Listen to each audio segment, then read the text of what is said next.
मान्याः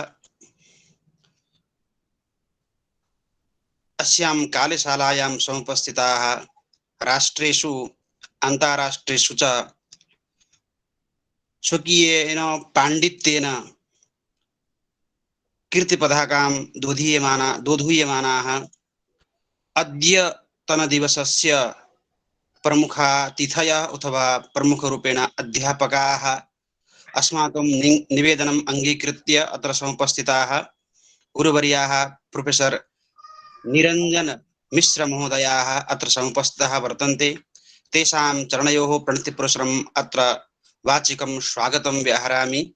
एतेषां विषये प्रायः अत्र एपि समुपस्थिताः छात्राः अभिभावकाः अन्येपि रोचिष्णवः एपि वर्तन्ते, प्रायः ते जानन्ति एव। एतेषां काव्यरसं प्रायः प्रतिदिनं सर्वैः पीयते एव अस्माभिः, अतः एतस्य विषये एतेषां विषये अधिकं नाहं किमपि वच्मि। सर्वादौ तेषाम् अहं स्वागतं करोमि। संस्कृतं भारतम् इति आमुखपटलपक्षतः रणवीरपरिसरपक्षतः साहित्यविभागपक्षतश्च स्वागतं व्याहरामि। एतदनन्तरम् अत्र अस्य कार्यक्रमस्य ये संयोजकाः नाम संकल्पना येषां संकल्पना माध्यमेन एतत् कार्यं सम्प्रति प्रवर्तते ते वर्तन्ते अस्य नाम रणवीरपरिसरस्य प्रमुखाः प्रोफेसर मदन मोहन झा गुरुवर्याः।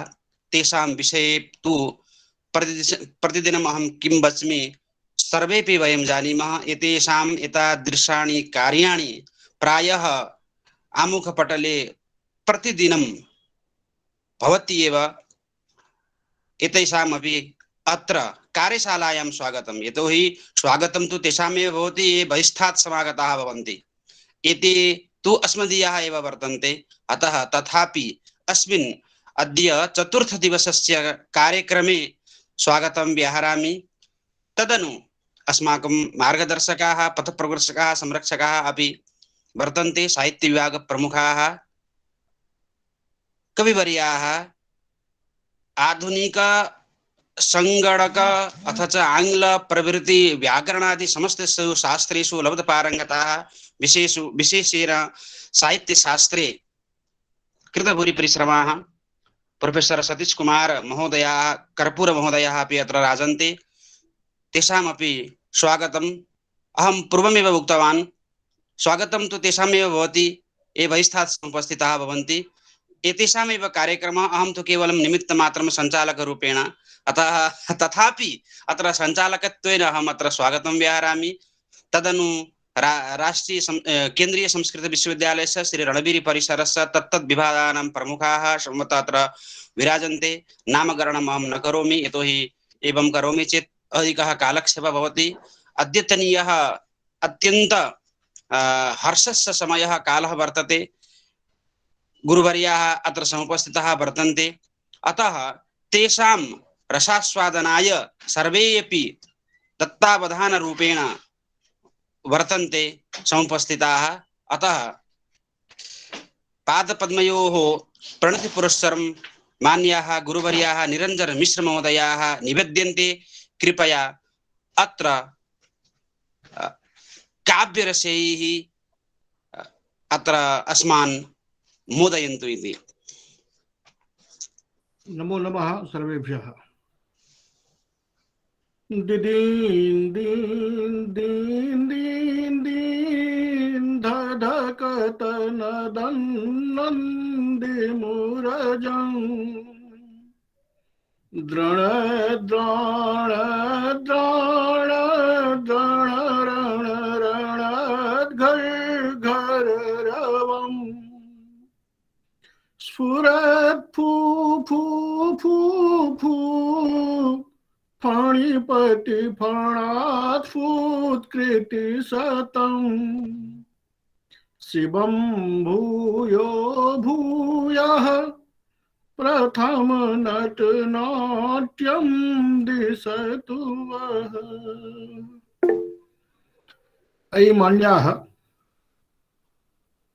अस्मिन् संस्कृत भारतम आमुख पटले इदानीं समुपस्थिताः विद्वांसः विद्वत्तल्लजाः संस्कृत जिज्ञासवः छात्राश्च जानन्त्येव भवन्तः यत् संस्कृत भारतम इति आमुख पटले चिरकालात् संस्कृत ज्ञान वर्धनाय संस्कृत प्रचाराय प्रसाराय अहर्निशम् इति शब्द प्रयोगेपि नास्ति काचित् क्षतिः कार्यं भवत्येव। संयोजकस्तत्र दुर्लभः इति यदुक्तमासीत् तत्तु भवत्येव, परञ्चात्र धन्यवादार्हाः झा महोदयाः ये तद्भारं स्वस्कन्धे नीत्वा अहर्निशं यतन्ते। इदानीं या प्रवृत्ता कार्यशाला सा छंदो विधान कार्यशाला वा छंदो गान प्रशिक्षण कार्यशाला वर्तते। इदानीं सर्वे संस्कृतं ज्ञातुम् अबुद्धाः सन्ति वा हिंदी भाषायाः अपि प्रयोगो भवेत्। संयोजक महोदयाः, हेलो, ध्वनिः श्रूयते? ध्वनिः श्रूयते? श्रूयते महोदय, हिंदी में ही बोले गुरुजी रहेगा। हाँ, ध्वनिः अत्र श्रूयते श्रूयते। तर्हि हिंदी भाषायाम् अधिकतर भवेत् वा संस्कृत भाषायाः प्रवाहो भवेत्? संस्कृत भाषायाः प्रवाहो भवतु सराम्। मध्ये मध्ये हिंदी भाषायाम् इति वदन्ति, परन्तु श्रीमतां संस्कृत भाषां श्रोतुम् अपि वयं संस्कृतस्य ज्ञातारः स्मः। ते सर्वे सन्नद्धाः स्मः, तथापि मध्ये मध्ये हिन्द्यामपि भवति।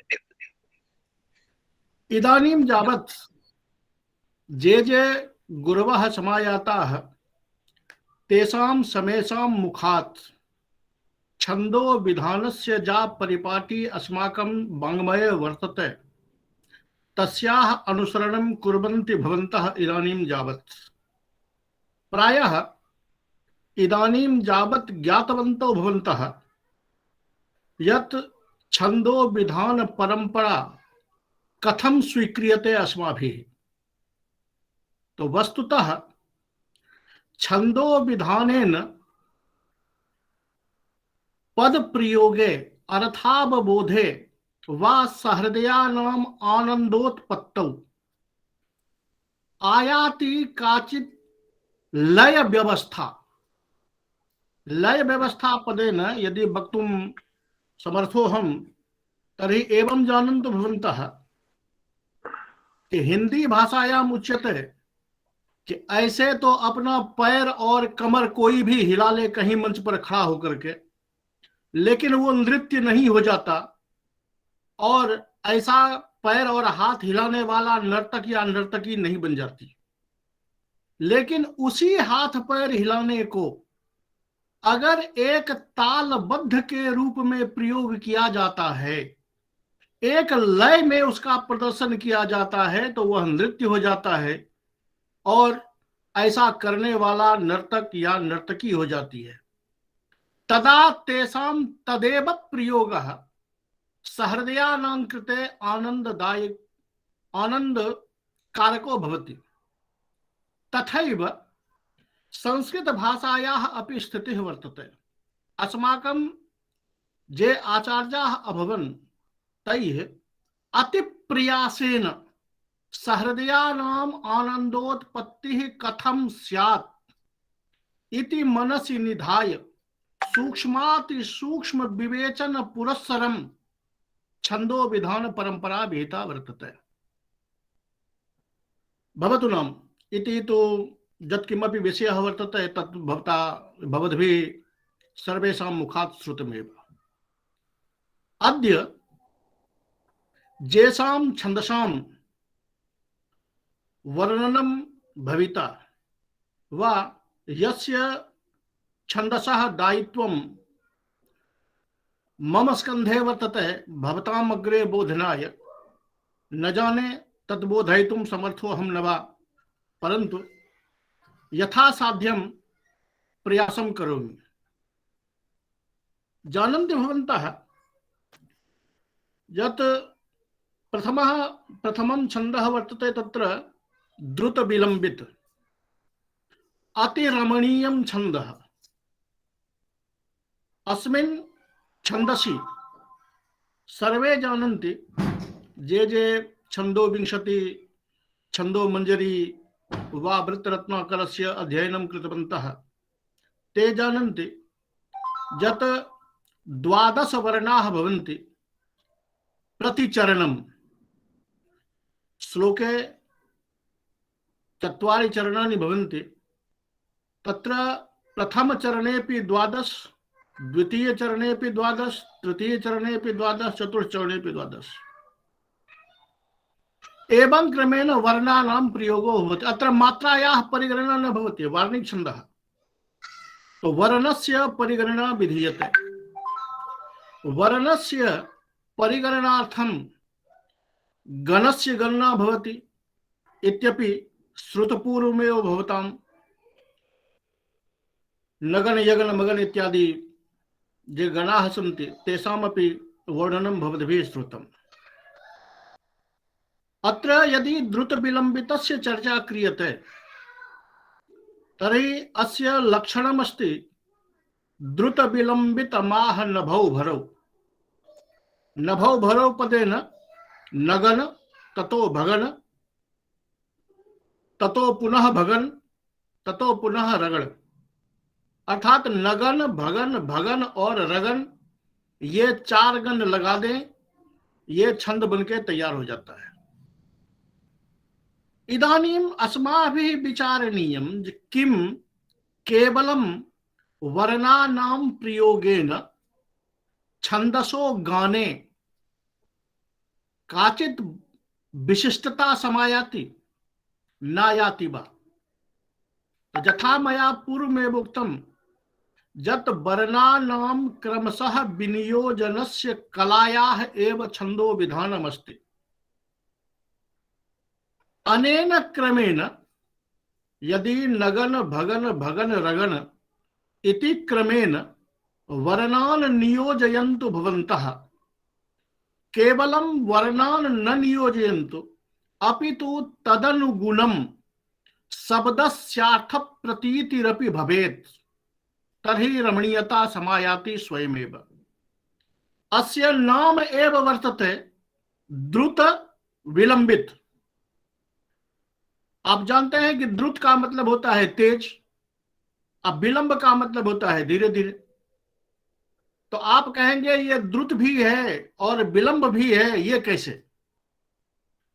इसको 2 भागों में देखें कि अगर आप तेजी से भी पढ़ते हैं तो भी कोई हानि नहीं है, लेकिन अगर संयुक्त वर्णों से भी ये छंद लिखा गया हो पद लालित्य पूर्वक, तो लंबे पद तो होंगे लेकिन उसको पढ़ा जाएगा धीरे धीरे।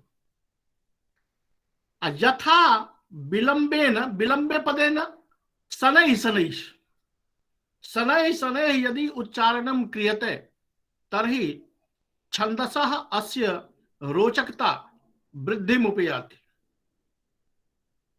अस्य लक्षणं तु श्रुतं यत् द्रुत विलंबितमाह नभौ भरौ। अस्य प्रायः उदाहरणान्यपि सर्वे जानन्ति एव। यतो हि महाकवि माघस्य या रचना वर्तते सा रचना अस्य छन्दसः श्रेष्ठोदाहरण रूपेण स्वीकर्तुं शक्यते। प्रायः सर्वे जानन्ति मधुरया मधुबोधित माधवी मधु समृद्धि समेधित मेधया मधुकरांगणया मुहुरुन्मद ध्वनिभृता निभृताक्षर मुज्जगे इति श्लोकः वर्तते। परंतु मया पूर्वमेव उक्तं यत् द्रुत विलंबित वर्तते। अस्य छन्दसः गानं कथं भवेत्, कथं स्यादस्य उच्चारणं। तो यथा गणः वर्तते गणानुकूलं तस्य उच्चारणं कुर्वन्तु भवन्तः। शनैः शनैः मधुरया मधुबोधित माधवी मधुरया मधुबोधित माधवी मधु समृद्धि समेधित मेधया मधुकरांगणया मुहुरुन्मदत् ध्वनिभृता निभृताक्षर मुज्जगे। प्रायः ध्वनौ अल्पता आयाति प्रायः भवतां पुरस्तात्। आवाज में कठिनाई आ रही है? नहीं मुझे स्पष्ट आ रही है, स्पष्ट है। स्पष्ट आ रही है गुरुजी, स्पष्ट है, स्पष्ट है, बिल्कुल स्पष्ट है। अच्छा सुनाई दे रहा है।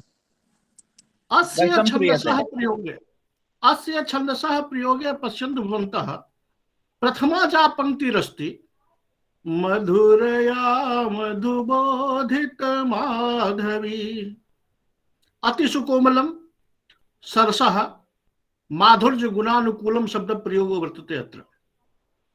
यदा तृतीय चरणे गच्छामो वयं, तो तृतीय चरणे किंचित द्रुतता आयाति। मधुकरांगनया मुहुरुन्मदत् ध्वनिभृता निभृताक्षर मुज्जगे। तो क्वचित द्रुततायाः अपि आवश्यकता भवति, अन्यथा विलंबित रूपेणैव अस्य छन्दसः उच्चारणं विधीयते। अस्य छन्दसः लोकप्रियता तादृशी वर्तते यत् हिंदी भाषा भाषिनो जे कवयः सन्ति तेषामपि लेखनी अस्य छन्दसः प्रयोगे दक्षा वर्तते। जानन्ति भवन्तः यत् हरिऔध महोदयस्य या प्रिय प्रवास इति महाकाव्यमस्ति, तत्र तस्य महाकाव्यस्य आरंभ एव भवति द्रुत विलंबित छंदसा हिंदी भाषायां। दिवस का अवसान समीप था, गगन था कुछ लोहित हो चला, तरु शिखा पर थी अब राजती, कमलिनी कुल वल्लभ की प्रभा। जथा मंदम उच्चारणं भवति। मंदम पदेन कि मंदम पदेन इति न जत क म ल इति प्रश्नं स्यात्। शब्दानुगुणं शब्द प्रयोगः कथं? प्रायः यदि श्रृंगारानुकूल रचना विधीयते भवता, प्रकृतेर वर्णनं विधीयते भवता, प्रकृतेः अपि कोमल वर्णनं विधीयते, तर्हि अस्य छन्दसः प्रयोगो भवति रुचिकरः। यतोहि जादृशस्य रसस्य प्रयोगो भवेत्, जादृशस्य गुणस्य प्रयोगो भवेत्, तादृशमेव वा तादृशस्यैव छन्दसः अपि यदि प्रयोगो भवति तर्हि भवति काचित् रमणीयता। यथा जानन्ति भवन्तः कि हिंदी भाषायां पदानि विरच्यन्ते, पद निर्माणानन्तरं तत्र संगीत प्रदानं भवति। यदि संगीत प्रयोगः तदनुगुणं भवेत् कि यत् पदमिदं कस्य रसस्य विषयम् अंगीकृत्य लिखितम् अस्ति, यदि तदनुगुणं संगीत प्रयोगो भवति तर्हि तद्गीतं जनानां चेतसि आनंद प्रवाहं जनयति। यदि संगीत प्रयोगः रसानुगुणं न भवति तर्हि पदस्य जा रमणीयता सा रमणीयता अपि क्वचित् विलुप्ता भवति। अतः छन्दसः प्रयोगः रसानुगुणं यदि करोमि तर्हि छन्दसः प्रयोगे आयाति काचित् विशिष्टा रमणीयता। रमणीयता यदा आयाति तदैव भवति काव्यं। यथा जानन्ति भवन्तः पंडितराज जगन्नाथेन लिखितं रमणीयार्थ प्रतिपादकः शब्दः काव्यम्। रमणीयतोत्पादनम् इति कवीनां भवति लक्ष्यम्। कवीनां जसः को न वाञ्छति। जतो हि कवीनां जसः कदापि नष्टं न भवति तज्जसः लाभार्थमेव वयं काव्यं पठामः, काव्यं कुर्मः, काव्यं कर्तुं प्रयासं कुर्मः। तो वयं सर्वे इदानीं तथैव समुपस्थिताः स्मः कि श्लोकस्तु वर्तते, संस्कृते नियमः वर्तते, यथा लिखितमस्ति तथैव पठनीयम्, परन्तु छन्दसः अनुगुणं यदि उच्चारणं भवति तर्हि आयाति काचित् रमणीयता। तो भवद्भिः श्रुतं यत् द्रुत विलंबित छन्दसः उच्चारणं कथं स्यात्, यद्यपि सामान्यतया अपि पठितुं शक्यते। सामान्यतया किं, यथा क्रमेण पठामि, मधुरया मधुबोधित माधवी मधु समृद्धि समेधित मेधया मधुकरांगनया मुहुरुन्मदध्वनिभृता निभृताक्षर मुज्जगे। अत्रापि शब्दस्य स्पष्टता वर्तते, अत्रापि उच्चारणे नास्ति दोषः, परन्तु अनेन उच्चारणेन सहृदयानां चेतसि तादृक् भाव प्रवाहो न जायते यथा छंदसो अनुकूल अस्य गानेन। यदि क्वचित् दृष्टं भवता तो मदीयं मया क्वचित् लिखितमस्ति, एकमस्ति ग्रन्थिबन्धनमिति महाकाव्यं। ग्रन्थिबन्धने यदा अस्य छन्दसः प्रयोगो भवत्, कथाकथनेपि अस्य छन्दसः प्रयोगो भवति रुचिरः। यद्यपि तत्र काव्यात्मक प्रयोगो वर्तते। वसन्तवर्णने मया पूर्वमेव उक्तं यत् माधुर्य गुणानुकूलं वर्णनं स्यात्, सुकोमल प्रयोगः स्यात्, सुकोमल अर्थ प्रयोगः स्यात्, तदा अस्य छन्दसः प्रयोगो रोचते।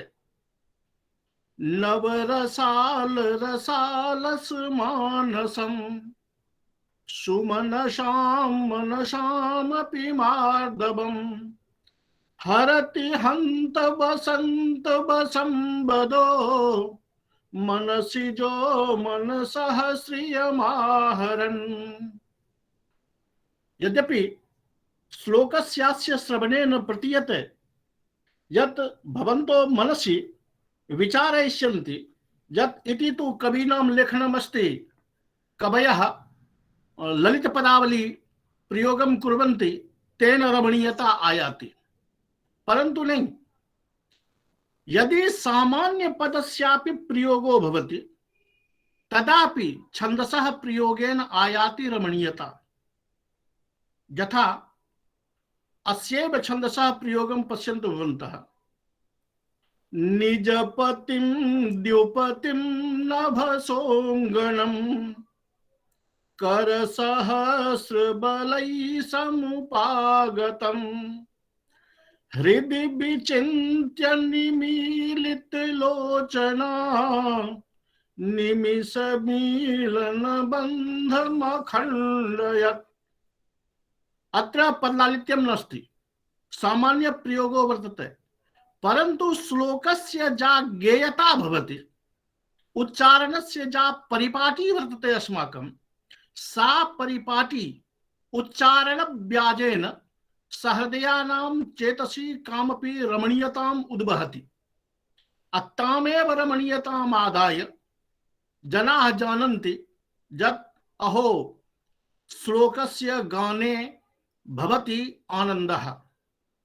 अतः भवन्तोऽपि यदा यदा श्लोकस्य पाठं कुर्वन्तु नाम तदा प्रथमं तावत् शब्दस्य शुद्धम् उच्चारणं स्यात्, द्वितीयं छन्दसः लक्षणोनुगुणं तस्य प्रयोगः स्यात्। ततो वदिष्यन्ति भवन्तः यत् का नाम यतिर्भवति। प्रायः छन्दो विधाने यतेः चर्चा भवति, यत् द्वितीय स्थाने यतिर्भवति, तृतीय स्थाने यतिर्भवति। यथा अत्रापि मया उक्तं मधुरया। मधुरया इत्यत्र चतुर्थ स्थाने यतिर्वर्तते वा द्वितीय स्थाने यतिर्वर्तते वा तृतीय स्थाने वर्तते। यतो हि नभौ भरौ इति लक्षणमस्ति। प्रतिगणं वर्णत्रयं भवति इति जानन्ति भवन्तः। प्रतिगणमादाय यतिर्भविष्यति इति नास्ति उचितम्।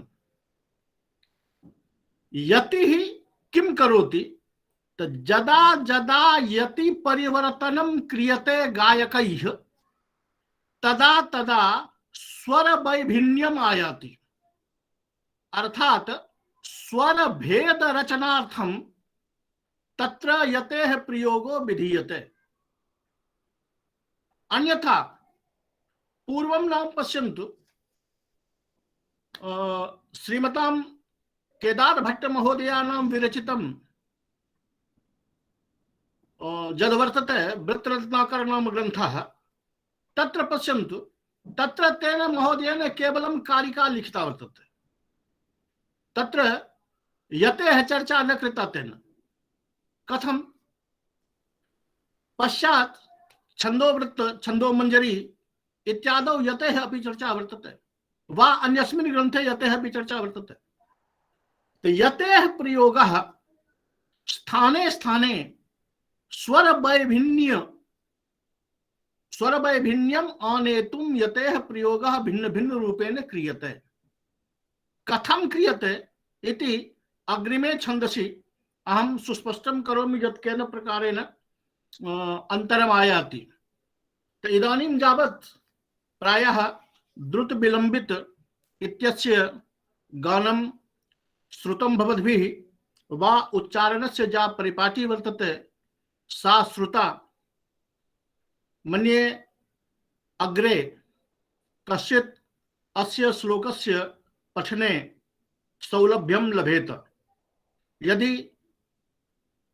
तदैव मदीयः श्रमः सफलः यदा छात्राणां कृते अनेन श्रवणेन वा अनेन समययापनेन लाभः स्यात्।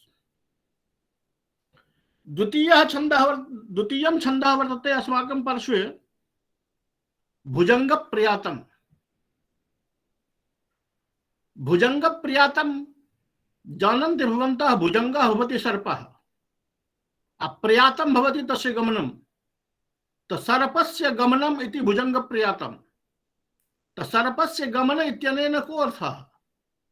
सांप जब चलता है तो आप देखते हैं आगे वो फल उठा लेता है, अब पीछे से जब चलता है तो ऐसा टेढ़ा मेढ़ा टेढ़ा मेढ़ा टेढ़ा मेढ़ा चलता रहता है, और वो जगह देख करके तेजी से भी भागता है, जगह देखकर स्लो भी चलता है। इस विषय में एक किंवदंती है कि भुजंग प्रियात छंद बना कब? तो जब सर्पराज पिंगल ये छंदस शास्त्र का विधान नारद जी को बता रहे थे, ये जनश्रुति है। अंत में स्थिति ऐसी आई कि वहां शर्त ये था कि जब तक मैं बात को समझता रहूंगा तब तक तुम यहां से जा नहीं सकते। इसलिए अब पिंगल को वहां से हटने का रास्ता नहीं मिल रहा था। तो अब क्या करें? अब पिंगल जी को अब जाना जरूरी था। उन्होंने अंत में ये श्लोक सुना दिया, ये छंद बता दिया कि भुजंग प्रियातम। अब भुजंग प्रियातम सुनाते सुनाते वो समुद्र में निकल गए अपना। अब वो नारद जी कहे भैया तूने झूठ बोला। तो कहा नहीं, मैंने तो कहा ही था भुजंग प्रियातम, भुजंग अब जा रहा है। तो ये भुजंग प्रियात वही है। ये ऐसा छंद है कि अति रमणीयम संस्कृत जगति। अस्य विशिष्टम उदाहरणम सर्वे जानन्ति। रामचरितमानसस्य नमामि श्रीशान निर्वाण रूपम विभुम व्यापकम ब्रह्मवेद स्वरूपम। अत्र यदि अस्य लक्षणस्य चर्चा क्रियते, केवलं लक्षणस्य, तर्हि अत्र भुजंग प्रियातम चतुर्भिर यकारैः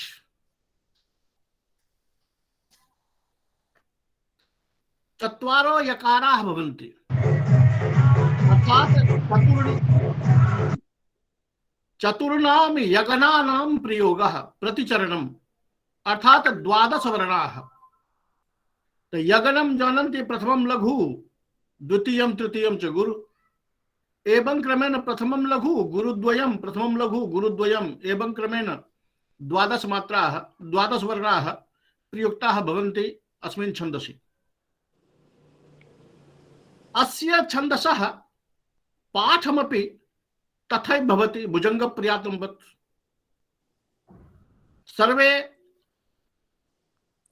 करबद्धाः भूत्वा यदा पठन्ति नमामि स्वेशान निर्वाण रूपम क्वचित् तीव्रतया अपि पठन्ति जनाः, परन्तु क्वचित् यदा शान्तधिया पठन्ति तदापि पठन्तुनां नमामि स्वेशान निर्वाण रूपम विभुं व्यापकं ब्रह्म वेद स्वरूपम।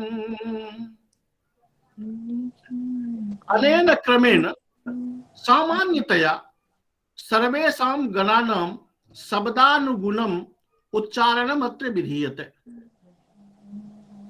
परन्तु अत्र किं भवति नमामि स्मीशान नमामि ईशं यदस्ति नमामीस चतुर्था जः सकारः स प्रथमे आयाति।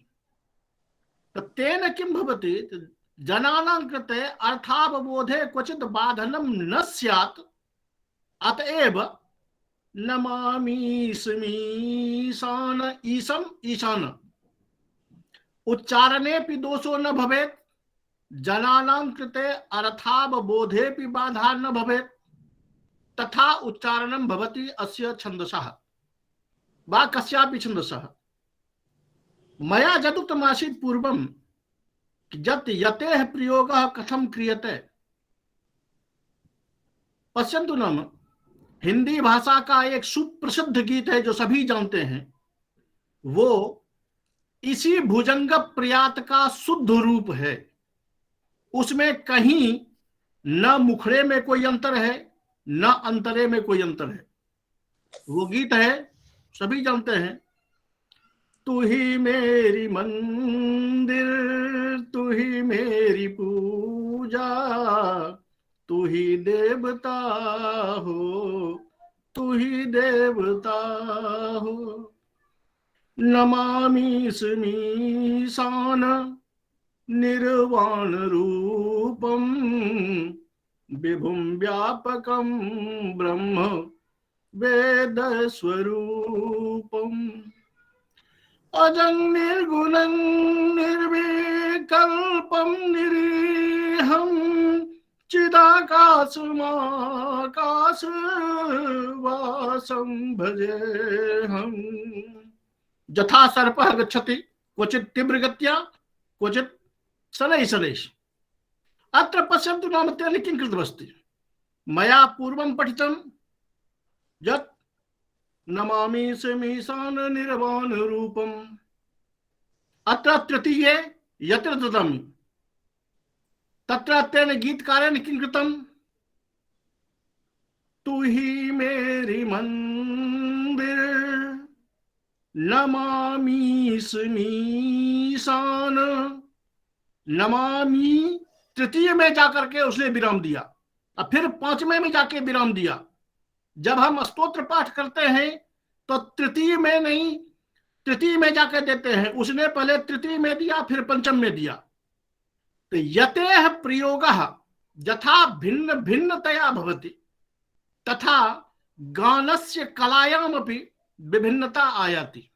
अर्थात स्वर निर्माणाय जेन प्रकारेण स्वरस्य प्रयोगो विधीयते जनानां हृदये आनन्दोत्पादनाय, तथैव छन्दसः प्रयोगेऽपि यथा आचार्याणां लय प्रयोगः कृतः वर्तते, यदा यति प्रयोगः यत्र कृतः वर्तते तत्र लयस्य एकः स्वरूपः। तत् स्वरूपानुगुणं यदि पाठं कुर्मः तर्हि सहृदयानां कृते आयाति काचित् नवीनता। सहृदयानां कृते तत्र रसोत्पादनं भवति। रसास्वादमग्नाः जनाः एव काव्यं जानन्ति, काव्यरसास्वादं कुर्वन्ति। यदा काव्यरसास्वादं भवति तदा ते गायकानां वा लेखकानां पूर्णरूपेण वशीभूताः भवन्ति। तात्पर्यमिदं यज्जा रोचकता समायाति सा रोचकता समायाति छंदो विधानेन। अत्र यदि चतुर्णां यकाराणां प्रयोगो विधीयते तर्हि भुजंग प्रियाता भवति। अत्र क्वचित् तृतीय चरणे तृतीये विरामः दीयते, क्वचित् मया पूर्वमेव उक्तं यत् स्वर वैभिन्येन तृतीयेपि दीयते, पंचमेपि दीयते, पुनः तृतीये दीयते। कतिचन जनाः वदन्ति यत् चतुर्थेपि भवितुमर्हति, परन्तु तत्र पुनः गायकानां स्वरभङ्गः स्यात् वा नवीन स्वरस्य प्रयोगः स्यात्। इदानीं कतिचन जनाः तादृशाः सन्ति ये अस्माकं संस्कृत छन्दसि किमपि परिवर्तनं कुर्वन्तः सन्ति। हिंदी भाषा भाषिणः वा हिंदी भाषायां ये गीतलेखकाः सन्ति ते अस्माकं छन्दसां प्रयोगे क्वचित् क्वचित् नवीनतायाः उपस्थापनाय क्वचित् 12 वर्णाः सन्ति तर्हि 11 क्रियते, 11 यत्र वर्तते तत्र 12 क्रियते, 12 स्थाने क्वचित् 13 क्रियते। तत्तु ते केवलं स्वर नियोजनाय एव कुर्वन्ति। अन्यथा अस्यैव छन्दसः भुजंग प्रयात का ही एक मात्रा कहीं से काट दिया है तो उन्होंने गीत लिख दिया, चले आ रहे हैं वो नजरें झुकाए, वो जब याद आए बहुत याद आए। परंतु अस्य गीतस्य रचनायां मया दृष्टं यत् तेन 12 वर्णाः न प्रयुक्ताः। भुजंग प्रयातानुकूलं लक्षणं तेन न विहितम्, अपितु एकस्य वर्णस्य तेन क्वचित् मात्रात्मिकां विधाय तत्र क्वचित् मात्राद्वयस्य तेन विघटनं कृतमस्ति। यदा यदा अहं छन्दसः प्रयोग विषये किमपि पठामि वा यदा यदा श्लोकस्य पाठं करोमि तदा तदा पश्यामि यत् गणः कः वर्तते, गणानुकूलं लेखकः यः भवति, कविः यः भवति, तस्य शब्द प्रयोगे दक्षता भवति। स गणानुकूलं रसानुकूलं वर्णनानुकूलमेव शब्दानां प्रयोगं कुर्वन्ति। अन्यथा तेषां यत् कवित्वं तस्य कवित्वस्यैव विघटनं स्यात्। अतएव ते सिद्धाः भवन्ति। नवीनाः जे वयं भवामः, यथा लेखने प्रयासं कुर्मः तदा किं भवति, छन्दसः नियमानुकूलं वयं पदप्रयोगं कुर्मः, परन्तु तदनुगुणं यदि शब्दः नायाति जिह्वायां तर्हि यतेर्विखण्डनं भवति। यथा नमामि समीशान्, नमामि पदस्य प्रयोगः तृतीये समाप्तः, ईशं शंकरं क्रमशः प्रयोगः वर्तते। यदि नवीनतया यदा अभ्यासं करोमि तदा नमामि इतः प्रयोगः न भवति। प्रयोगः अगर यदि अग्रे करोमि, इसी नमामि को अगर पलट दें तो क्या हो जाएगा, तो नमामि को अगर अलग हम लिख दें, नए लोग जो आएंगे वो कहेंगे, वो शंकरम लिखने से पहले शिवम सार्धम नमामि, तो शिवम सा अगर करें तो जो आगे का जो वर्ण रहेगा ध, वो ध यहाँ पूरा नहीं हो पाएगा। अब वो पूरा नहीं हो पाएगा तो अर्थ की अभिव्यक्ति जो है वो दर्शकों तक पूरी नहीं जा पाएगी। इसीलिए कवि में सिद्धता तब आती है या लेखन में आपकी सिद्धता तब आती है जब आप छंद के अनुकूल आपके शब्द और आपके अर्थ उचित मात्रा में उचित जगह पर फिट हो जाते हैं, तब आपकी रचना कुशल हो जाती है। तो ये भुजंग प्रयात, भुजंगस्य प्रयातमिव, और अस्य सब छंदसः वर्णने यदा भवन्तः वार्तां कुर्वन्ति, परस्परम् आलापं कुर्वन्ति, अस्य छन्दसः प्रयोगः तादृश रमणीयः वर्तते यद् वार्तायामपि प्रयोगं भवितुमर्हति। कश्चित् केनचित् कविना उक्तं, सभायां ममुष्यां ममैषा प्रतिज्ञा, सभायां ममुष्यां ममैषा प्रतिज्ञा, भुजंग प्रयातैर्विना वाक् न वाच्या। इस सभा में मैं प्रतिज्ञा करता हूं कि भुजंग प्रयात के बिना कुछ नहीं मिलेगा। पश्यतु नाम अस्य छन्दसः प्रयोगः कथं सरलः भवति। कदाचिन मया लिखितम, जब हमारे समाज में दो तरह की स्थिति है, एक हमारी संस्कृति को मानने वाले हैं, एक हमारी संस्कृति के विघटन में हैं। दोनों पक्षों का वर्णन करने पर इधर क्या है उधर क्या है। तो अस्य कवितायाः शीर्षक एव अस्ति इतस्ततः, इतः किमस्ति ततः किमस्ति। भुजंग प्रयातस्य प्रयोगं पश्यन्तु भवन्तः। इतो नागनाथः ततोस्ति द्विजिह्वः। शब्द प्रयोग में आपको कोई कठिनाई नहीं है। इतो नागनाथः, इतो नागनाथस्ततोस्ति द्विजिह्वः। इतः कामदाहस्ततः कामतापः। इतश्चंडिका शत्रु संहार कर्त्री, ततः सर्व संस्कार हंत्री कुलीना। इतश्चंडिका शत्रु संहार कर्त्री, ततः सर्व संस्कार हंत्री कुलीना। अर्थात आवश्यकता नास्ति यत् माघवत पदलालित्यं यदा भविष्यति तदैव कविता भविष्यति।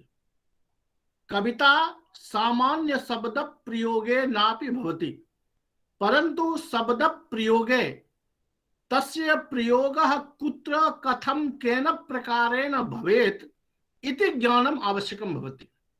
अनेन प्रयोगं यदि कुर्मः तदा स्वयमेव पदरचनायां काव्यत्वम् आयाति, कविता स्वयमेव तत्र आयाति। यतो हि पदरचना भवति, परंतु सर्वा पदरचना कविता न भवति। कवितायां यदा कवेः हृदयस्य भावः शब्द रूपेण परिवर्तितो भवति तदैव सा भवति कविता। हिंदी भाषायां प्रायः एकां कवितां सर्वे जानन्ति। वियोगी होगा पहला कवि, आह से उपजा होगा गान, निकलकर आंखों से चुपचाप बही होगी कविता अनजान। अतः यथा हृदयस्य भावः तथैव शब्द प्रयोगः। शब्द प्रयोगः यथा यथा तस्य अर्थः तदनुगुणं तस्य उच्चारणं, तदनुगुणं वा तस्य गायनम्। तो एषः छन्दः अतिरमणीयः।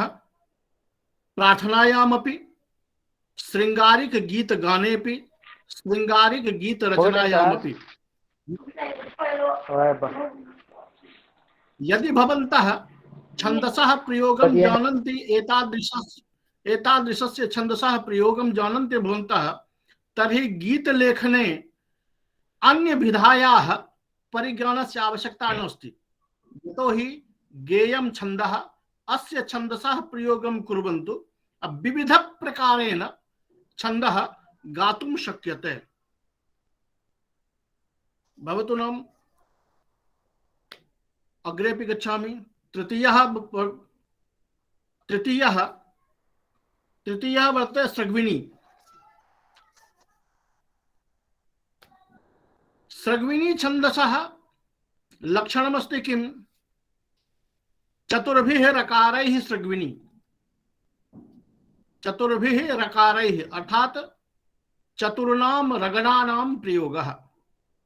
रगणः भवति गुरु, लघु, गुरु, मध्ये लघु, उभयोः पार्श्वयोः गुरुः।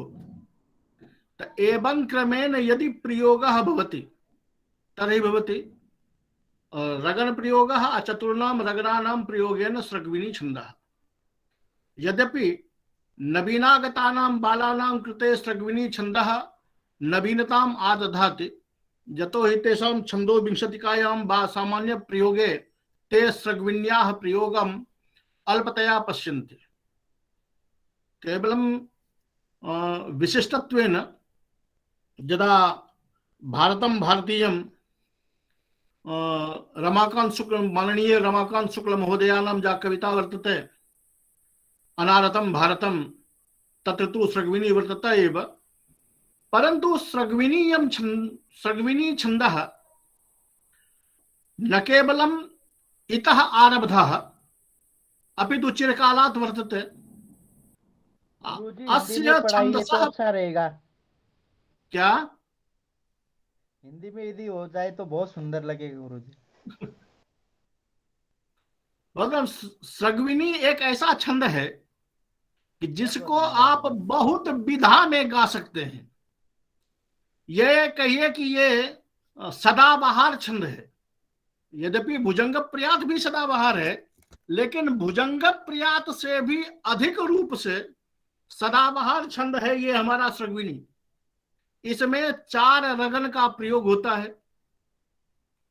चारों रगन क्रमशः प्रयोग कर दीजिए, सृग्विनी छंद बन जाएगा। इसमें आप अपने मनोनुकूल सामान्य से सामान्य बातें बोल सकते हैं, ये आपका लाभ रहेगा। और गाने में तो गीत बनने में और गीत गाने में इसका कोई जवाब है ही नहीं। कहिए क्यों? इस छंद को लेकर के आज तक हिंदी वालों ने जितना गीत बनाया शायद किसी और छंद ने नहीं बनाया होगा। एक गीत मैं आपको बताऊं, बहुत प्रसिद्ध गीत है।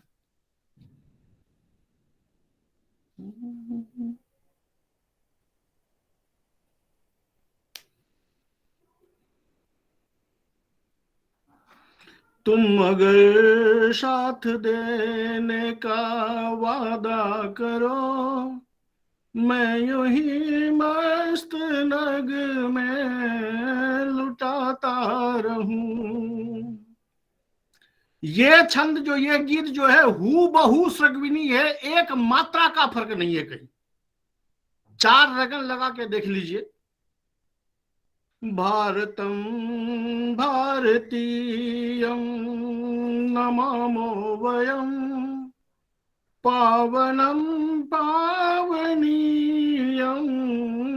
नमामो वयं भारतं भारतीयं नमामो वयं पावनं पावनीयं नमामो वयं।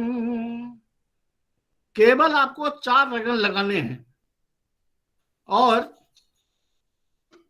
4 रगन लगाने के बाद उसका उच्चारण अब देखिए खूबी क्या है।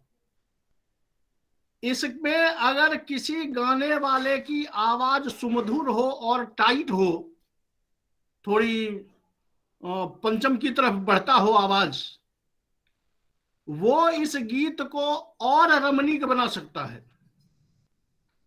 जब गजल गायक ने गाया तो ये गीत गाया, महेंद्र कपूर जी ने गाया तो तुम अगर साथ देने का वादा करो, मैं यूं ही मस्त नग में लुटाता रहूं।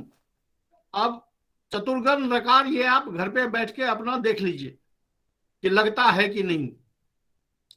और इसी में खूबी मैं बताऊं आपको, एक गीत बहुत बढ़िया आया था,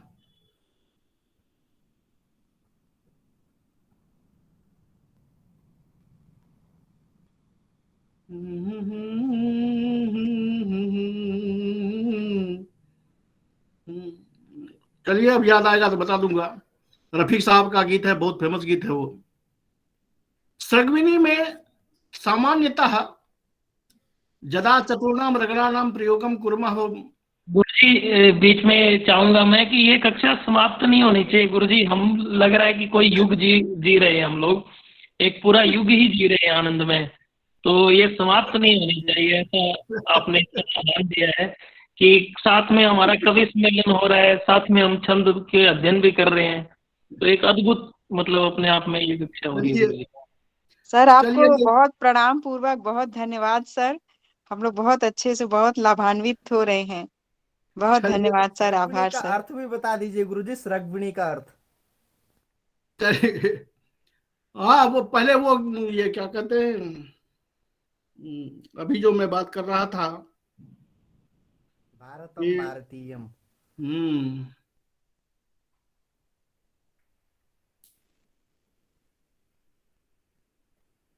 हाँ एक गीत है बहुत पुराना, वो गीत पुराने लोगों को याद होगा। ये कली जब तलक फूल बन के खिले, इंतजार इंतजार इंतजार करो, इंतजार करो। इसमें खूबी ये है कि ये हम जैसे आदमी के गले से नहीं चल सकता श्रगविणी, इसके लिए आवाज थोड़ी टाइट होनी चाहिए, रफीक वाली। वहां आप लगा के देख लीजिए, हूबहू लगेगा। ये कली जब तलक फूल बन के खिले, भारतम भारती यम नमामो वयम, यम नमामो वयम। लेकिन थोड़ी आवाज टाइट रखनी पड़ेगी। महोदय कुछ लोग ये सुनाने महोदय के हम इच्छुक हैं, उनको भी हाँ अवसर दे तो जैसे अच्छा रहेगा। किम कुछ लोग महोदय सुनाने एक के गीत इच्छुक हमने हैं। याद किया था।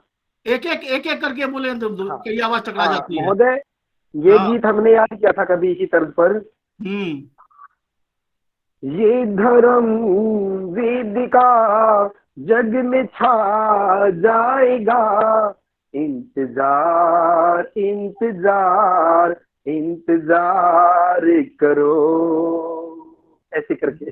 हाँ एवं क्रमेण यदि सृग्विन्याः प्रयोगं कुर्वन्ति भवन्तः संस्कृते तो पश्यन्तु नाम की यदा संस्कृत सृग्विन्याः प्रयोगं कृत्वा एवं विधं गीतं गास्यन्ति भवन्तः तदा मंचे कीदृशी रमणीयता आयास्यति।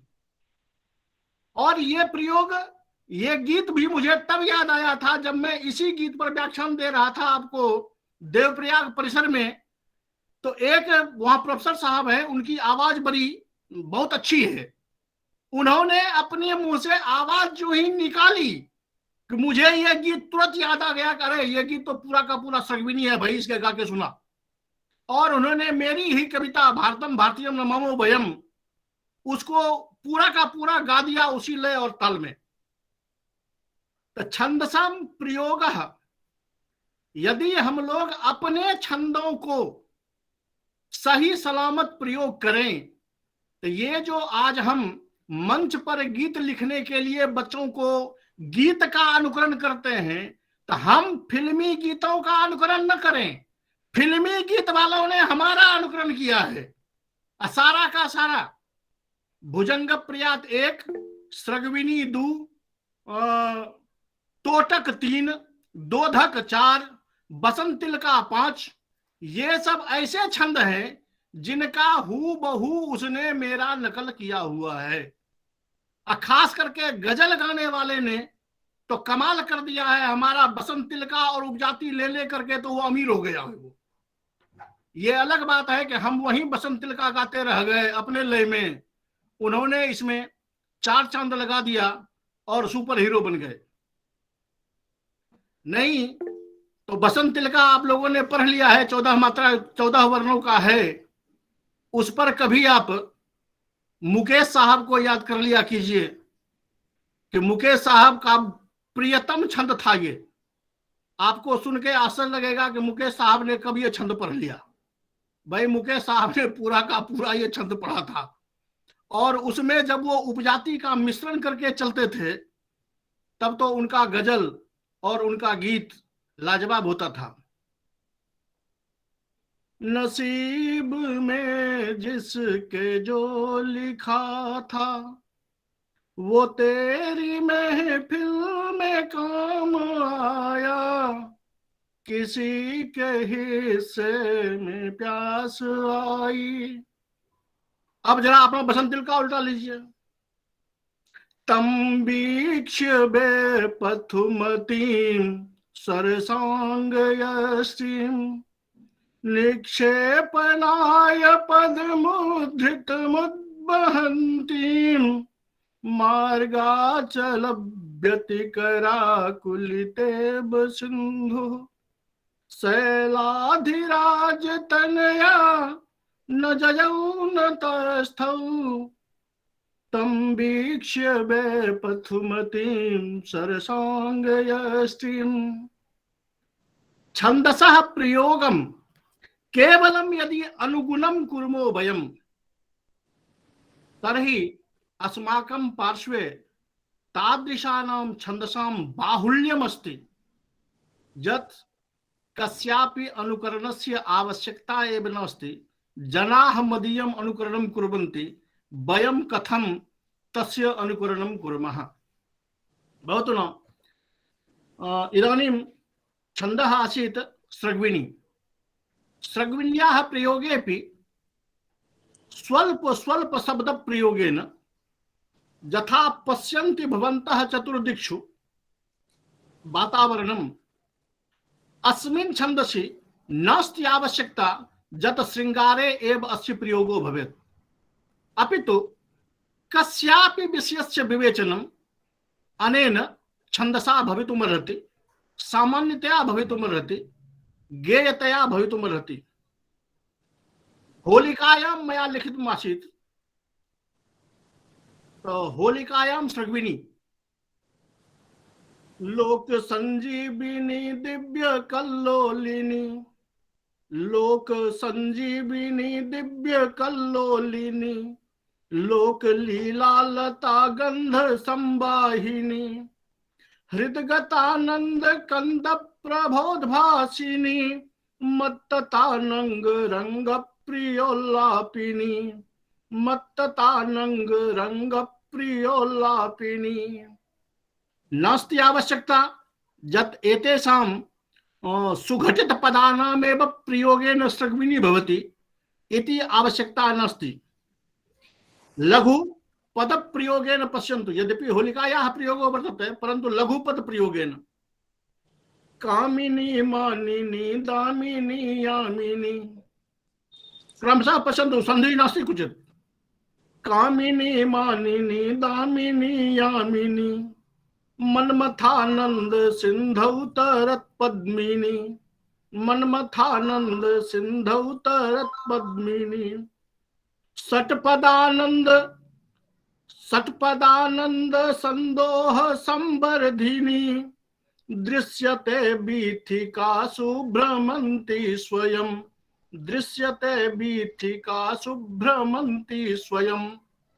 लघु लघु पद प्रयोगेन, परंतु पद प्रयोगे शब्दस्य चयनं भवतां दायित्वं कि जस्य अर्थस्य अवबोधं कारयितुं वा कर्तुं वाञ्छन्ति भवन्तः तदनुगुणं शब्दानां प्रयोगः स्यात् इति भवति अभ्यासेन।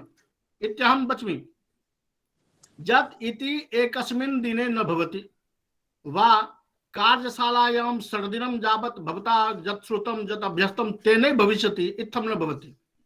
इति नैरन्तर्येण जब हम लगातार अभ्यास करते रहते हैं, लगातार अभ्यास करते करते तब जाकर के हम इस कला को पाते हैं। जैसे जब हारमोनियम हम बजाना सीखते हैं तो स्वर तो वही साथ उसमें भी है, लेकिन जब हम बजाना सीखते हैं तो कभी सौ बोलता है, कभी पौ बोलता है, कभी मो बोलता है, कभी रे बोलता है। लेकिन लगातार अभ्यास करते करते आदमी जब कुशल हो जाता है तो अंधेरी रात ही क्यों ना हो, वो हारमोनियम पकड़ लेता है, उंगली दौड़ाना शुरू कर देता है, नए नए गीतों के स्वर हमारे कान में आने शुरू हो जाते हैं। एवं क्रमेण वयमपि निरन्तरम् अभ्यासरताः भवेमः इति कल्पना वर्तते। तदा अस्य छन्दसः जब वास्तविक रसास्वादः तदैव भवति यदा छन्दसः अपि परिज्ञानं स्यात् तदा तस्य गेयतायाः वा गेयता मिसात् कविना स्वशब्द प्रयोगेन कीदृशस्य आह्लादस्य कश्चित् कोशः निर्मापितः इति तदैव परिज्ञातः भवति। वतूनां समयः तु धावति इदानीं। तृतीयम् अभवत् सृग्विणी, चतुर्थः वर्तते अस्माकं पुरतः पंचचामर इति। पंचचामर छंद जो है उसको हम लोग जो प्रयोग करते हैं या हम लोग जिसे जानते हैं वो 16 वर्णों का है और 16 वर्ण क्रमशः 1 2 1 2 1 2 गुरु लघु लघु गुरु लघु गुरु लघु गुरु लघु गुरु करके है। यानी ये कहिए सेना में जैसे left right left right left right left right होता रहता है, वैसे ही हमारा ये छंद है। 5 जगड़ है ना जी, 5 जगड़ और एक अंत में गुरु। हाँ तो आप गिन लीजिए, वो उतना ही पहले गिन लीजिए कि एक लघु एक गुरु कर लीजिए, 16 तक चले जाइए आप। पहला लघु होगा, दूसरा गुरु होगा, तीसरा लघु होगा, चौथा गुरु होगा। तो जब जगन को लगातार लगा देंगे तो यही क्रम आ जाएगा। प्रसिद्ध उदाहरण सभी जानते हैं, जटाटवी जलम सभी ने पढ़ा है। जिसका लक्षण क्या है पंचचामरम का, और कोई संस्कृत में लक्षण नहीं जी? हाँ बताता हूं। संस्कृत में जो लक्षण है वो लक्षण इससे अलग है।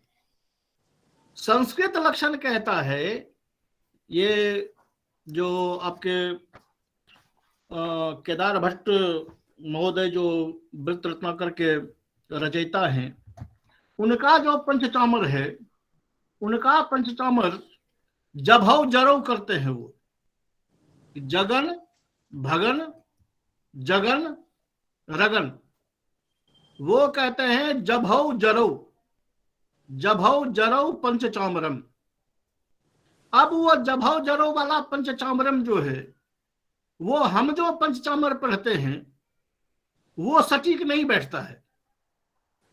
जटाट बीगल जलम पर जब आप लगाएंगे तो जभौ जरौ जो है वो सटीक नहीं बैठता है, क्योंकि भगन जब लगेगा तो भादि गुरु एक गुरु होगा, 2 लघु हो जाएंगे।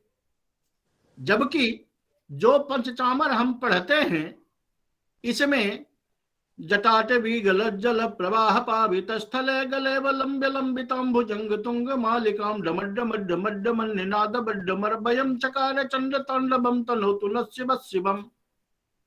यहाँ क्रमशः आप जो ने जो गिना अभी 5 जगन है और ये है गुरु है, ठीक है। जिन्हें जगड़ रगड़ और फिर जगड़ रगड़ है जी। किसमें? इसी में जी, जगड़ रगड़ फिर गुरु। मैंने वही कहा है कि आप एक लघु एक गुरु करके गिनते चलिए। तो एक लघु एक गुरु और एक लघु जगन हो गया। आगे जाकर के गुरु आ जाएगा, फिर लघु आ जाएगा, फिर गुरु आ जाएगा, तो रगन हो जाएगा। तो जरौ जब करेंगे तब तो ठीक है, लेकिन जब जभौ जरौ करेंगे तो जभौ जरौ में ये सटीक नहीं बैठेगा। जगन और रगन करके चलेंगे तब तो ठीक है।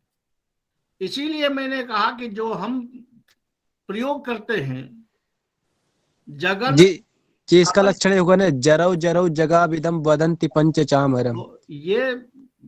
ये लक्षण जो है, ये लक्षण आपके, मैंने क्या कहा? मैंने कहा वृत्त रत्नाकर में केदार भट्ट महोदय ने जो लक्षण किया है वो अलग है। आप जो लक्षण बता रहे हैं वो तो वो लक्षण है जो हम लोग पढ़ रहे हैं, जो हम लोग प्रयोग में देखते हैं। मैं ये बता रहा था कि उन्होंने जो लक्षण किया है वहां पंचचामर का, उन्होंने वहां कहा है जभौ जरौ पंचचामरम। इसलिए मैंने 2 अलग अलग कहा कि उनका लक्षण अलग है और हम जो प्रयोग कर रहे हैं वो अलग है। इसको अगर सामान्यतया समझे तो सामान्यतया समझने के लिए आपको मैंने शुरू में कहा कि एक लघु एक गुरु करके लगा लीजिए, 16 वर्ण होने चाहिए। 16 वर्ण हो जाएगा तो पंचचामर पूरा हो जाएगा। अब आप जो लक्षण बताया अभी आपने, क्या बताया आपने? जभो जरो जरौ जरौ जगाविदम वदन्ति पंचचामरम। जरौ जरौ जगाविदम। जरौ जगन हो गया, रगन हो गया, जगन हो गया, रगन हो गया, जगन हो गया और गुरु हो गया। जरौ जरौ जगाविदम, तो जगन रगन जगन रगन जगन और गुरु। यानी तो इस लक्षण पे हम पढ़ते हैं जटाटवी जलम जो हमारा है, लेकिन उन्होंने ये उनका जो लक्षण है वो केवल उतना ही है, जभव जरव करके। तो जभव जरव करके अगर हम लक्षण पे चलेंगे तो 12 वर्ण नहीं होंगे, क्योंकि जगन भगन जगन और रगन 4 ही होगा, और 4 होगा तो 4 या 12 वर्ण ही रहेंगे। लेकिन जो हमारा प्रसिद्ध है ये दूसरे का लक्षण है, जो बाद में है उनका लक्षण अलग है। तो इसलिए हम इस लक्षण को स्वीकार करते हैं, न कि उस लक्षण को। क्योंकि प्रयोग में पंचचामर के नाम पर वो लक्षण कम दिखाई देता है, नहीं के बराबर। ये लक्षण ही प्रयोग में पंचचामर का प्रयोग में है, जटाटवी जलम। इसमें भी इसमें उच्चारण में केवल ध्यान देना पड़ता है कि इसके उच्चारण में कहीं लघु गुरु के रूप में उच्चारण न हो जाए और गुरु लघु के रूप में उच्चारण न हो जाए। यदि क्वचित लघोः उच्चारणम गुरु रूपेण भवति तदा न छंदसाम लक्षण प्रपूर्ति न च सहृदयानां कृते आनंदानुभूति। जतो ही सहृदयानां कृते आनंदानुभूतौ यदि क्वचित दोषापातः भवति तदा रस विच्छेदो जायते। अतः अस्य छंदसः प्रयोगे लेखनेपि उच्चारणेपि सर्वदा ध्येयं यत् अस्य लघोः उच्चारणं लघुरूपेण भवेत्, गुरोः उच्चारणं गुरुरूपेण भवेत्, क्वचिन् मात्रायाः स्खलनं न भवेत्। बा क्वचित् वर्ण प्रयोगे लेखन काले क्वचित् वर्ण प्रयोगे स्खलनं न भवेत्। तो यदि वर्ण प्रयोगे एवं ध्यानम कुर्मः, जब एक लघु एक गुरु एक लघु एक गुरु लगाना है तो बच्चे को या सामान्य सीखने वाले को ये जल्दी फटाफट याद हो जाएगा, एक दो उसको फटाफट याद हो जाएगा, तो उसके लिए ये सुलभ हो जाएगा। अस्य छंदसः प्रयोगः प्रायः वयं तु पश्यामः जटाटवी जलम इत्यत्र। अन्यत्र चापि जब प्रयोगः वर्तते, यथा अभिराज राजेन्द्र मिश्रस्य प्रयोगो वर्तते वा राधा वल्लभ त्रिपाठिनः महोदयस्य वर्तते, तेषां प्रयोगेपि प्रायः ताण्डवस्तोत्रं कृत्वा एव अस्य प्रयोगः अभिराज राजेन्द्र मिश्रेणापि कृतमस्ति, अभिनव ताण्डवस्तोत्रम्। परन्तु छन्दसः अध्ययनेन वा छन्दसः प्रयोगेन पश्यामो वयं यत् अस्यापि छन्दसः प्रयोगे सामान्य वाक्य व्यवहारे भवितुमर्हति। यदि शनैः शनैः कौशलम् आयाति चेत्। यतो हि मदीयं यत् ग्रन्थिबन्धनं महाकाव्यं तस्मिन् काव्ये मया एकस्य सर्गस्य रचना अस्मिन्नेव छन्दसि कृता वर्तते। प्रायः काव्येषु अस्य छन्दसः प्रयोगो न दृश्यते, परंतु ग्रन्थिबन्धनं महाकाव्ये मया एकः सर्गः विलिखितः अनेनैव छन्दसा। यतो हि सामान्य वाक्य प्रयोगे सामान्य वार्तालापे वा सामान्य गार्हस्थ्य वर्णनेपि अस्य प्रयोगः सामान्यतया भवितुमर्हति। अतः भवन्तः सर्वदा यदा कदापि अस्य उच्चारणं कुर्वन्ति तर्हि लक्षणे यत् सुलभ लक्षणं स्यात्। मन्ये लक्षणस्य अभ्यासः परमावश्यकः भवति, परन्तु यदि क्वचित् सुलभ मार्गः वर्तते तर्हि कठिन मार्गेण गमनेन को लाभः। यतो हि अस्माकं लक्ष्यं किमस्ति, लक्ष्यम् अस्ति श्लोक लेखने पाठवं स्यात्, श्लोकोच्चारणे पटुता स्यात्। अतः लघु गुरोः या व्यवस्था वर्तते, यद् भवता उक्तं लक्षणं तत्तु उचितमस्ति एव, परन्तु बालानां कृते यदि क्रमशः गिनती रूपेण एक दो गिन लिया उसने और 16 तक पहुंच गया तो फटाफट पहुंच जाएगा। हिंदी में भी ये छंद जो है वो लाजवाब है। अभी किसी महोदय ने बड़ा अच्छा दिखाया, डॉक्टर जयशंकर प्रसाद का जो वो पद है, हिमाद्रि तुंग श्रृंग से विशुद्ध शुद्ध भारती, स्वयं प्रभा समुज्ज्वला स्वतंत्रता पुकारती, ये उसी छंद में है। अस्य छंदसः प्रयोगं कुर्वन्तु भवन्तः। उच्चारणं पश्यन्तु। जटाटवी प्रवाह पावित स्थले गलेवलम्ब्य लम्बितां भुजंग तुंग मालिकां दमड्डमड्डमड्डमन्निनादमड्डमरवयं चकार चंद्र तांडवं तनोतु नः भवतु नाम यत्र यत्र यथा यथा पाठः वर्तते तथा तथा भवति। सामान्य प्रयोगस्य वर्णने यथा मया पूर्वमेव उक्तं यत् सामान्य वर्णनमपि अनेन छन्दसा भवितुमर्हति। ततः यदि इदानीमेव श्रावयामि यत् सामान्यतया कथम् अस्य प्रयोगः भवति।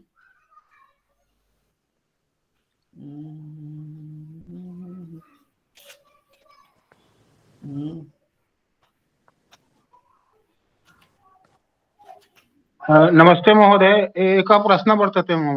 वदतु। प्रवाह अत्र अस्ति, प्रवाह तो अत्र कः विशेष नियमः वर्तते? प्रवाह जटाटवी जल प्रवाह अत्र समस्या अस्ति, कृपया निवारयतु। समस्या का वर्तते अत्र? अत्र गुरु गुरु शब्द वर्तते, अतः समस्या। नहीं, जटाटवी गलत जल प्रवाह गलत जः अस्ति, ज तु लघु अस्ति, पुनः ल भविष्यति गुरु, यतो हि अग्रे प्र वर्तते।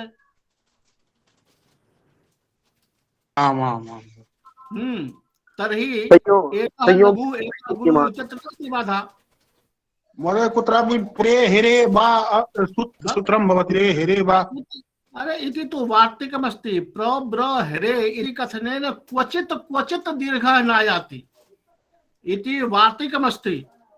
कि यदि क्वचित् कवेः विवशता वर्तते जत प्र शब्दस्य प्रयोगः आवश्यकः, परन्तु पूर्वस्य लघुतैव स्यात्। यदि एतादृशी विवशता आयाति क्वचित्, तर्हि वार्तिक प्रयोगेन प्रब्र हरे इति पदेन तस्य लघुतां कर्तुं शक्नुवन्ति ते।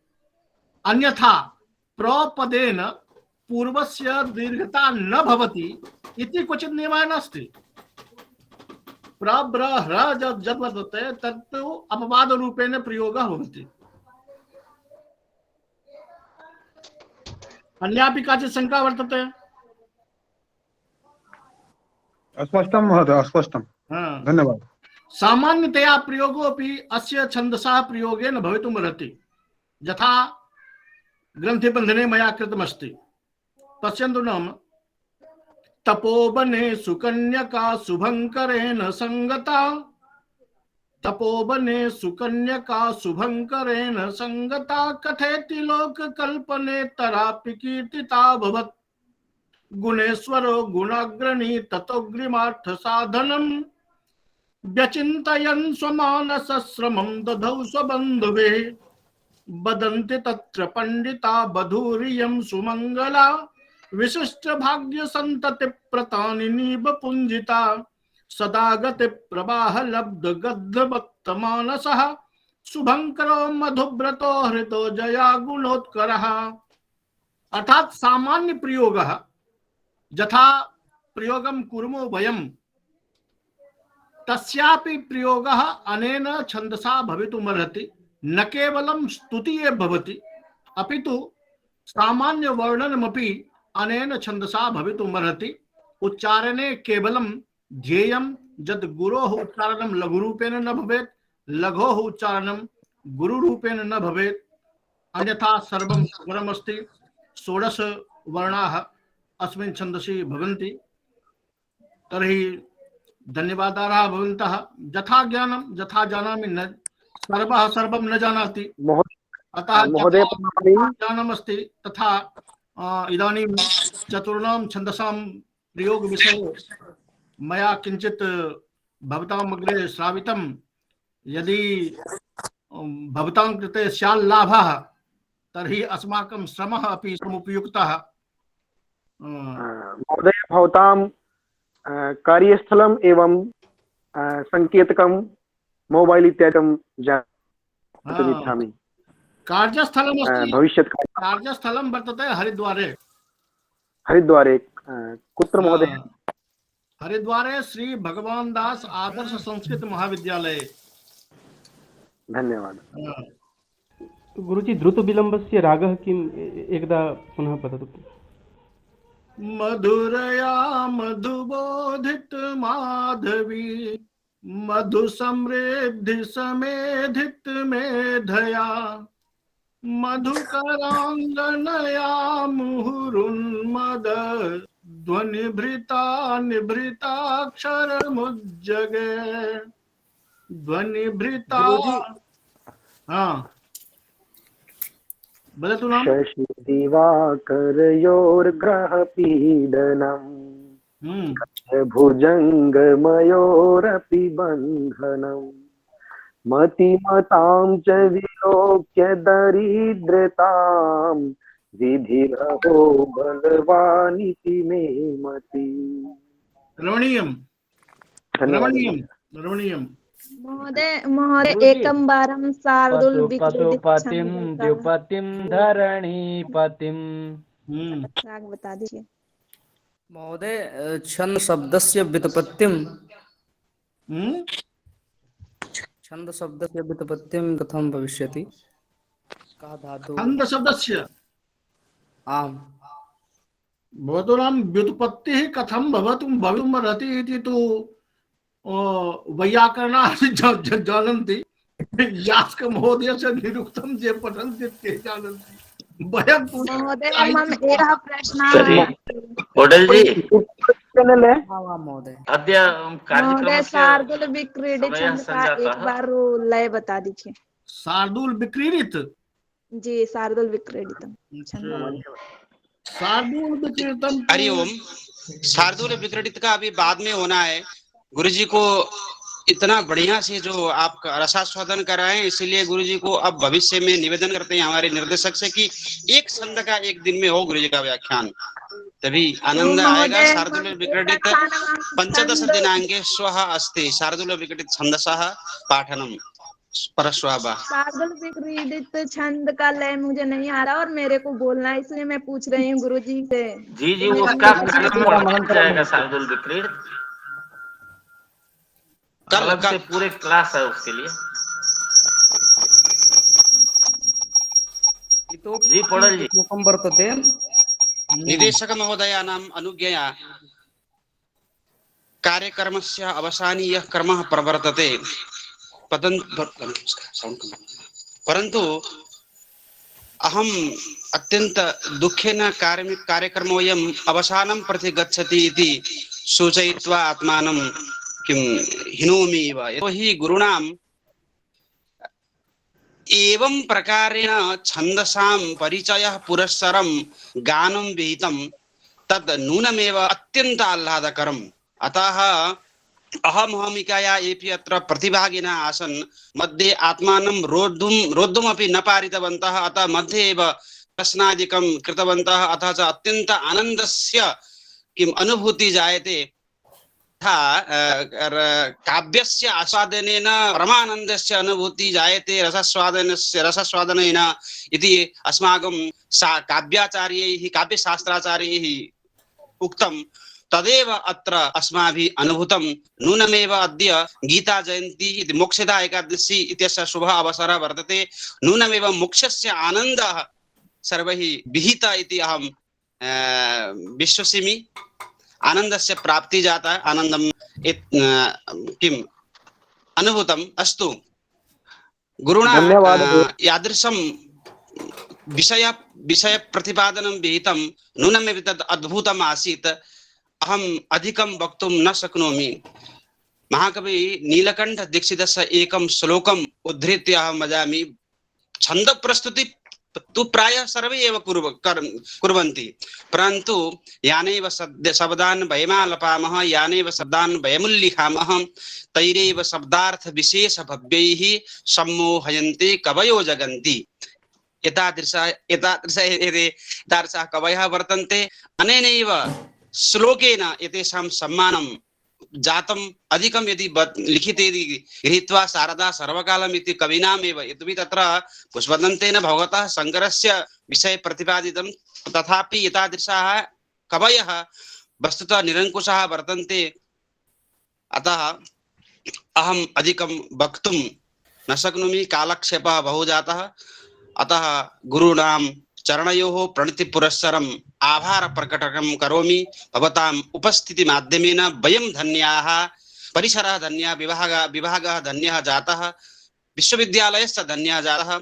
अहं परिसरपक्षतः, विश्वविद्यालयपक्षतः, कार्यक्रमपक्षतश्च आभार भवतां चरणयोः प्रणतिपुरस्सरम् आभार प्रकटनं करोमि। अन्ये अत्र ये समुपस्थिताः वर्तन्ते प्रतिभागिरूपेण सर्वेपि ते धन्यवादवचनैः मङ्गलकामनाभिश्च संयुज्यन्ते। अथ च अत्र अस्य कार्यक्रमस्य संयोजकाः प्रोफेसर् मदनमोहन झा महोदयाः अपि वर्तन्ते। तेषामेव कार्यक्रमः इति बारम्बारं वदामि। तथापि अस्मिन् सत्रे तेषामपि चरणयोः प्रणतिपुरस्सरम् आभार प्रकटनं करोमि। तेषामपि आभारवचनैः धन्यवाद इति प्रदीयते। अथ च अत्र साहित्यविभागप्रमुखाः सरस्वतीश कर्पूर गुरुवर्याः अपि राजन्ते। तदतिरिक्ताः अन्ये विभागाध्यक्षाः वर्तन्ते। अद्यतनीयस्य कार्यक्रमस्य अवसानक्रमे आभार प्रकटनपूर्वकम् अहं विरमामि। अधिकं न किमपि वच्मि। शान्तिमन्त्रेण कार्यक्रमस्य अस्य समाप्ति भविष्यति। पुनः श्वः रसास्वादने किं छन्दरसास्वादने वयं सर्वेपि उपस्थिताः भवामः इत्युक्त्वा शान्तिमन्त्रस्य गानम् अहं करोमि। सर्वे मिलित्वा गायन्तु। ॐ सर्वे भवन्तु सुखिनः, सर्वे सन्तु निरामयाः, सर्वे भद्राणि पश्यन्तु मा कश्चित् ॐ शान्ति शान्ति शान्तिः।